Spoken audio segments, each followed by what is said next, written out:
Xitoydan kelgan tovarlarimni raspakovka qilamiz. Bu ikkinchi partiyasi. Narxlarini ko'rib shok bo'lasiz. Birinchi partiya zakazlarimni oldingi videoda joylagandim, profilimdan ko'rsangiz bo'ladi. Kolyaska uchun maxsus mana shunaqangi ko'rpacha zakaz qilgandim. Narxi attiga 16 ming so'mga zakaz qildim. Sifatini o'zingiz ko'rib turibsiz. Zakazlarim ichida eng kutgan tovarim bor. Videoni oxirigacha ko'rsangiz bo'lib olasiz. Bu onalar uchun eng kerakli narsa deb o'ylayman. O'zimga zavodlar doim Xitoydan zakaz qilaman. Sababi juda ham arzon narxda Xitoyda. Ayniqsa shunaqa upakovka qilib, o'zini batareykalar bilan jo'natishadi.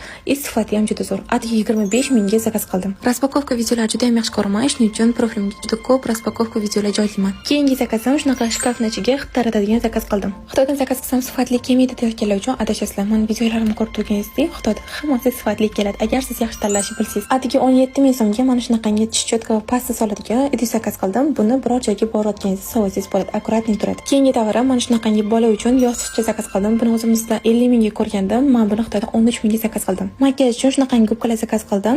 Doim yangilab turish uchun ko'proq zakaz qilardim. Bu safar 17 mingga 25 tasini zakaz qildim. Ko'rishingiz mumkin, juda ham sifatli kelgan. Videoni boshida aytgandek, eng kutgan tovarim mana shu tovar edi. Menimcha bu onalar uchun eng kerakli narsa deb o'ylayman. 17 mingga mana shunaqangi kash idish zakaz qildim. Buni ko'chaga chiqayotganingizda o'zingizga kerakligini sovasiz, bemalol uyga qaytganingizcha yetadi. Shunaqa qoshiqchalari ham bor. Sifati men kutganimdan ham zo'r keldi. Oldinlari faqat o'zimga narsa zakaz qilardim, endi esa faqat bola uchun zakaz qilaman. Shunaqa fotosessiyalar uchun ikkitasini 20 mingga ayiqcha zakaz qildim. Hamma tovarim rasm bilan bir xil kelgan. Bemalol sizdan qo'rqmasdan Xitoydan zakaz qilsangiz bo'ladi. Oxirgi tovarim mana shunaqa suv o'tkazmaydigan bolaga taklif zakaz qildim. Agar siz ham Xitoydan zakaz qilishni o'rganmoqchi bo'lsangiz, kursda yozib qoldiring. 3-chi partiya zakazlarimni ko'rish xohlasangiz, menga obuna bo'lib